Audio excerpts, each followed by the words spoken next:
ho. Happy holidays. 'Twas the night before Christmas, when all through the house, not a creature was stirring, not even a mouse. Stockings were hung, reminds me of my Uncle Pete, by the chimney with care, in hopes that St. Nicholas soon would be there. The children were nestled. It's not easy to do, by the way, to nestle, especially with your siblings. Maybe when you're young and you don't hate them yet, you can nestle. All snug in their beds, while visions of sugar plums danced in their heads. I'm a hoofer at heart. I kick it old school. I don't know if you saw the Fat Boy Slim video. I really did fly. And Mama, sweet Mama, in a kerchief, and I in my cap, had just settled our brains for a long winter's nap. When out on the lawn there arose such a clatter, I sprang from the bed. I'm a man of action. I don't sit idly by while there's crap going on in the front yard to see what was the matter. Away to the window I flew like a flash and threw up the sash, the moon on the breast of the new fallen snow. You don't often think about the snow with breasts, but it's the holidays.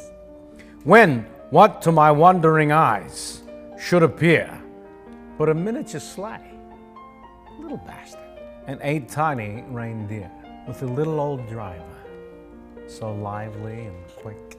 I knew in a moment it must be Saint Nick.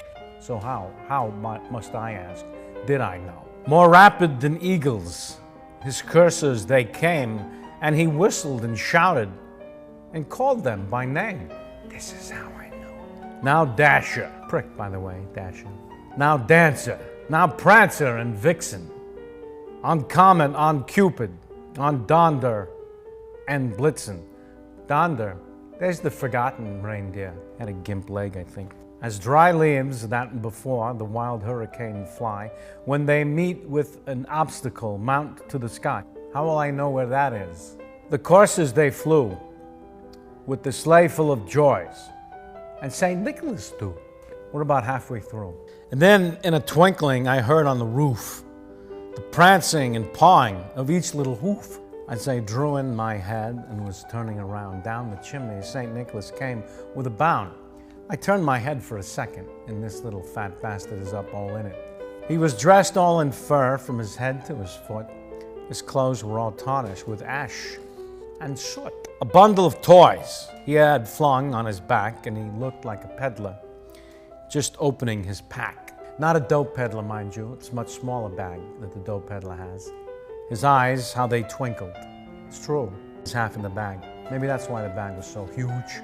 His dimples, how merry. His cheeks were like roses. His nose like a cherry. Like I said, the man was a drinker. You don't get that kind of red nose by mistake. Rudolph had his own excuse. His droll little mouth was drawn up like a bow, and the beard of his chin was as white as the snow. I'm gonna let you draw your own conclusions on that passage. I'm off to another place with it myself. I don't have to be Picasso to help you with this, do I? He had a broad face and a little round belly that shook when he laughed like a bowl full of jelly. Smashed. Could barely stand. He was chubby and plump. It's getting redundant now, picking on the fat man. A right jolly old elf. And I laughed when I saw him in spite of myself. You couldn't help yourself but laugh. I mean, the sight of this little drunk bastard, all covered in soot. A wink of his eye and a twist of his head soon gave me to know I had nothing to dread.